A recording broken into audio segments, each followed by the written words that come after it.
শ্রী গুরু জয়, শ্রী গুরু জয়, শ্রী গুরু জয়। মঙ্গল ঘট প্রসঙ্গে শ্রী শ্রী ঠাকুরের কয়েকটি বাণী আছে, আমরা সকলেই জানি। প্রথমেই বলা হয়েছে যে প্রত্যেক শিষ্যকে গৃহে অবশ্যই মঙ্গল ঘট রাখিতে হইবে।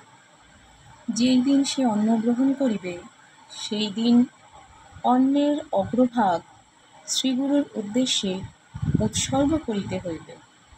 মঙ্গল ঘটে শ্রীগুরুর উদ্দেশ্যে অন্ন না রাখিয়া নিজে অন্ন গ্রহণ করা অপরাধ। এটা আমরা নববিধানেই পাই। আরও আছে, আশ্রম মঠের ব্রহ্মচারী সন্ন্যাসীদের ভিক্ষাবৃত্তি হল নিয়ম, তাদের ভিক্ষা করতেই হয়। কিন্তু শিষ্য গুরুকে ভিক্ষা দেবে কিভাবে? তাতে তো শিষ্যের মঙ্গল হতে পারে না। সেই চিন্তা করে গৃহীর মঙ্গলের জন্য নাম রাখল মঙ্গল ঘট। আমাদের পরমারাধ্য দেবতা শ্রী শ্রী গুরুদেব। যে গৃহে নিয়মিতভাবে মঙ্গল ঘটের সেবা হবে সে গৃহে অবশ্যই শ্রীগুরুর কৃপায় লক্ষ্মী অচলা থাকিবে। আমাদের গুরুদেবী এই আশীর্বাদ বাণী দিয়েছেন। এমনকি দৈনন্দিন অপরাধ দূর করার জন্য মঙ্গল ঘটের সেবা করলে তাতেও সকল অপরাধের ক্ষমা হয়ে যাবে, এই আশ্বাসও তিনি দিয়েছেন। দেশের বর্তমান পরিস্থিতি বড় ভয়াবহ।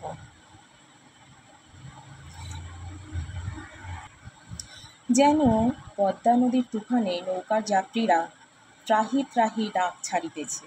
যাত্রীদের সেই বিপদের সময় তাহারা যদি একখানি নোঙর করা জাহাজ দেখে তবে প্রাণপণে সেখানে গিয়া জাহাজের সঙ্গে নৌকা বাঁধিতে পারিলেই তাহারা নিশ্চিন্ত হয়। গুরুদেব বলেছেন, তোমরাও সেইরূপ বিপদে পড়িয়াছ।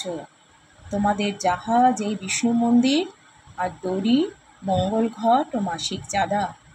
নিয়ম মতো সেই দড়ি দ্বারা যদি এই মন্দিরের সঙ্গে তোমরা তোমাদের নৌকা বাঁধিতে পারো তবেই তোমরা নিশ্চিন্ত, আর বিপদের ভয় থাকিবে না। তোমাদের প্রতি ঘরে ঘরে যে মঙ্গল ঘট বসিয়ে দেওয়া হয়েছে, নিত্য নৈমিত্তিক নিয়মিতভাবে সেবা করতে পারলে তোমাদের কোনো দুঃখ কষ্ট থাকবে না এবং অকাল মৃত্যুও দূর হবে। গুরুদেব বলেছেন, আমার মঙ্গল ঘটের সেবা করিবা, মঙ্গল ঘটের সেবা করিলে বুঝিতে পারিবা মঙ্গল ঘটের কি মহিমা।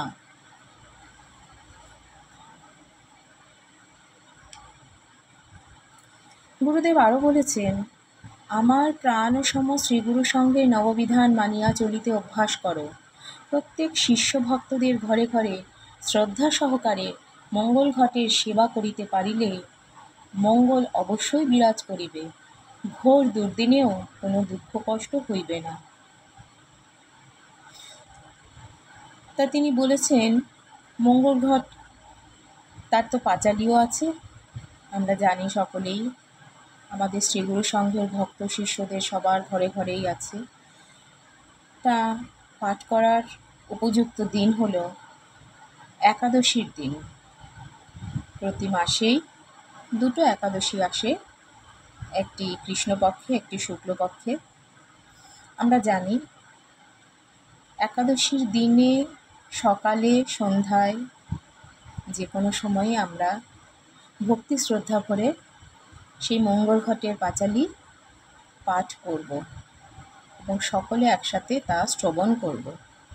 তাহলে আমাদের সংসারের মঙ্গল হবে, আমাদের সংসারে শ্রীবৃদ্ধি হবে, মা লক্ষ্মী অচলা হয়ে বিরাজ করবেন আমাদের ঘরে, আর আমাদের পরমারাধ্য দেবতা শ্রী শ্রী গুরু মহারাজও অত্যন্ত প্রসন্ন হবেন।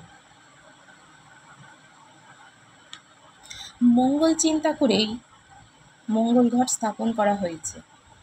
মানুষ বহুবিধ কাজ করে, এখন সব কাজ তো একজন মানুষের ভাগ্যে ঘটে না। দেশের যারা গরিব লোক তাদের ভাগ্যে তো ঘটেই না, যাদের আছে তাদের কিছু কিছু হয়। তাই সকলের চেষ্টার জন্য মঙ্গল ঘট স্থাপন করা হয়েছে।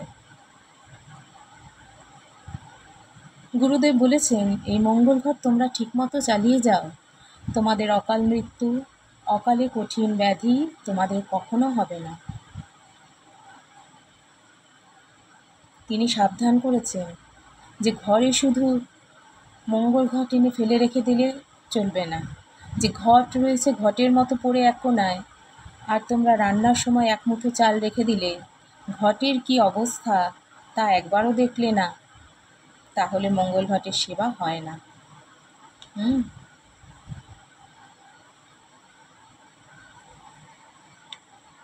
তিনি বলেছেন, তোমাদের মঙ্গল সর্বদাই প্রার্থনা করিয়া থাকি। যাহারা শ্রীগুরুর নির্দিষ্ট পথে থাকিয়া আদেশ মতন চলিবে তাহাদের কোনো ভয় নাই। যেভাবেই হোক ওং ভগবান তাহাকে রক্ষা করিবেনি। তাই বারংবার তোমাদের স্মরণ করাইয়া দিতেছি যে ওং ভগবান গিরিধারী ঠাকুরের চরণে নির্ভর করিয়া থাকো। ধর্মসভায় যোগদান করিয়া ধর্মচর্চা করো।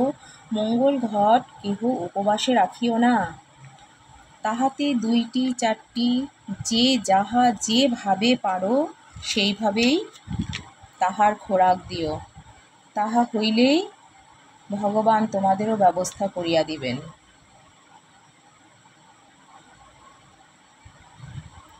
গুরুদেব মায়েদের উদ্দেশ্যে বলেছেন যে মা, তোমরা প্রাণ ভরিয়া ধর্মসভা করো, সাধন ভজন করো, মঙ্গল ঘটের সেবার উপরে লক্ষ্য রাখো।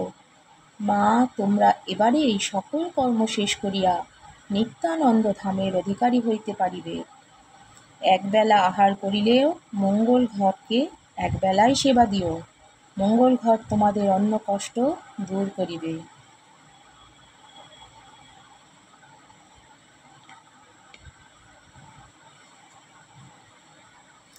মঙ্গল ঘটের সেবা কিভাবে করিতে হয়? এই সেবার বিধি সহজ, অত্যন্ত সরল। শ্রী শ্রী গুরুদেব তাহার প্রবর্তিত নববিধানে এই বিধি প্রসঙ্গে বলিয়াছেন, প্রত্যেক শিষ্যকে গৃহে অবশ্যই মঙ্গল ঘট রাখিতে হইবে।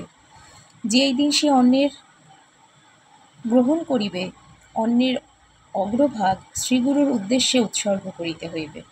মঙ্গল ঘটে শ্রীগুরুর উদ্দেশ্যে অন্ন না রাখিয়া নিজে অন্ন গ্রহণ করা অপরাধ। অর্থাৎ প্রতিদিন পরিজনদের জন্য যে অন্ন লওয়া হইতেছে, তাহা হইতে সর্বপ্রথমে এক মুষ্টি অন্ন শুদ্ধভাবে শ্রী শ্রী গুরুদেবের উদ্দেশ্যে মঙ্গল ঘটে রাখিতে হইবে। এইভাবে রাখাই হইতেছে মঙ্গল ঘটের সেবা। আর যদি এইভাবে মঙ্গল ঘটের সেবা না করা হয়, তবে তা মহা অপরাধে পরিণত হইবে। অপরাধ এই জন্য যে শ্রী গুরুদেবের বাক্য লঙ্ঘিত হইবে, শ্রী গুরুদেবের সেবা হইবে না। আর শ্রী শ্রী গুরুদেবের তৃপ্তি সাধন না করিয়া যদি অন্ন গ্রহণ করা হয়, তবে তাহা পাপান্ন ভোজন।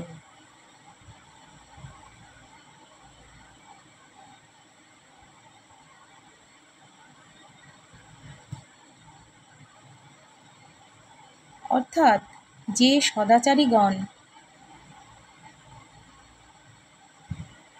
যজ্ঞাবশেষ নিবেদিত অন্ন ভোজন করেন, তাহারা সকল পাপ হইতেই মুক্ত হন। যে পাপাচারীগণ কেবল নিজের অন্ন পাপ করেন, তাহারা পাপান্ন ভোজন করেন। ভগবান শ্রীকৃষ্ণের এই বাণীর মধ্যে একটি অপূর্ব সমাধান রহিয়াছে, তাহা হইতেছে, যে সদাচারীগণ যজ্ঞাবশেষ নিবেদিত অন্ন ভোজন করেন, তাহারা সকল পাপ হইতে মুক্ত হন। সকল পাপ হইতে অর্থাৎ গৃহীগণ কর্তৃক অনুষ্ঠিত সকল অপরাধ হইতে, পঞ্চশূনা পাপ হইতে তো বটেই।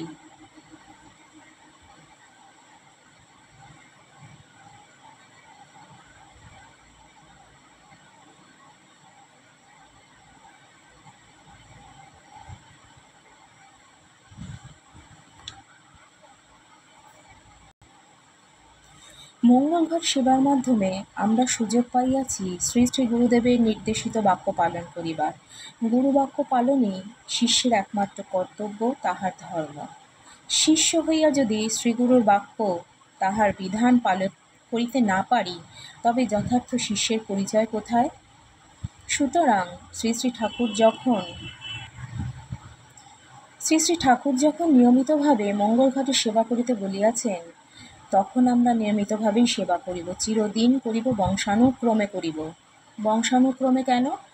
কারণ স্বয়ং শ্রী ঠাকুর বলিয়াছেন, শ্রীগুরু সংঘাশ্রিত সকল শিষ্যবৃন্দের বংশানুক্রমে শ্রীগুরু সংঘের উপাস্য হোক। তাই বংশানুক্রমে শ্রীগুরু সংঘের সেবা করিতে হইবে, মঙ্গল ঘটের সেবা করিতে হইবে।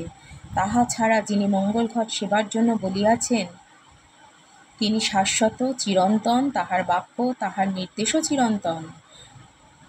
দিতে যখন তিনি বলিয়াছেন, তখন তাহা চিরকালের জন্য বলা বাণী। সুতরাং আমরা দিব, নিয়মিত দিব, বংশানুক্রমে দিব। তাহার জিনিস তাহাকেই দিব। তাহার করুণায় আমার অভাব মিটিতেছে, সুতরাং তাহাকেই দিব। শ্রদ্ধার সঙ্গে দিব, সেবা জ্ঞানে দিব, নৈবেদ্য রূপে দিব। সহস্র সহস্র বৎসর পূর্বে উপনিষদের ঋষিগণ ঠিক এই কথাই বলিয়াছেন, শ্রদ্ধয়া দেয়ম, অশ্রদ্ধয়া দেয়ম, প্রিয়া দেয়ম, ধিয়া দেয়ম। শুধু দাও, শ্রদ্ধার সঙ্গে দাও, অনুরাগের সঙ্গে দাও, ভালোবাসার সঙ্গে দাও। যেমন করিয়া অন্ন দেওয়া হয় আপন প্রিয় পরিজনদের, ঠিক তেমনি শ্রীগুরুদেবকেও দিতে হইবে। একটু অভিনিবেশ সহকারে দেখিলে দেখা যাইবে, শ্রী শ্রী গুরুদেব আমাদের নিকটে এমন জিনিস দাবি করেন নাই, যাহার জন্য আমাদের সাধ্যাতীত প্রয়াসের প্রয়োজন রহিয়াছে। তিনি চাহিয়াছেন এমন জিনিসই যাহা আমরা ব্যবহার করি প্রতিদিন পিতা পুত্র পরিজনদের প্রয়োজনে। আর সত্যি কথা বলতে গেলে আমরা দিবই বা কোথা হইতে? আমাদের এমন কি সম্পদ রহিয়াছে, যাহার দ্বারা অমৃত পুরুষের তথা ঈশ্বরের তৃপ্তি সাধন করিতে পারি? তাই দৈনন্দিন সংসারের প্রয়োজনীয় সামগ্রী দ্বারাই তাহার সেবার প্রয়োজন করিতে হয়। এই প্রসঙ্গে মনে পড়ে বিশ্বকবি রবীন্দ্রনাথের কথা, দেবতারে যাহা দিতে পারি দিই তাই, প্রিয়জনে যাহা দিতে পাই তাই দিই দেবতারে, আর পাবো কোথা? দেবতারে প্রিয় করি, প্রিয়েরে দেবতা। এই অনুরাগ, এই ভালোবাসার সঙ্গে দেওয়ার ফলে মঙ্গল ঘটের অন্ন শ্রী শ্রী ঠাকুর গ্রহণ করেন, তাহার দ্বারা আপন ক্ষুধা নিবৃত্ত করেন, আর তাহার ফলে যাহারা সেই অন্ন রাখেন তাহারাও তৃপ্তি লাভ করেন।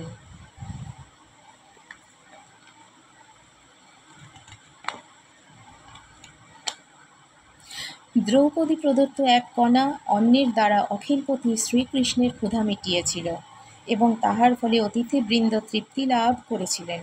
ঠিক তেমনি এক মুষ্টি অন্ন দ্বারা শ্রী গুরুদেবের ক্ষুধা নিবৃত্ত করিতে পারিলেই গৃহের সকলের দুঃখ কষ্ট অন্নাভাব দূর হইবে। প্রসাদে সর্বদুঃখানাং হানি, সুতরাং দুঃখ থাকিতে পারে না। মঙ্গল ঘটে সর্বাগ্রে এক মুষ্টি অন্ন রাখিবার পরে যে অন্ন আমরা গ্রহণ করি তাহারই প্রসাদ, সুতরাং দুঃখ থাকিতে পারে না। এই প্রসাদ আবার শ্রী শ্রী ঠাকুরের প্রসন্ন দৃষ্টিও বটে।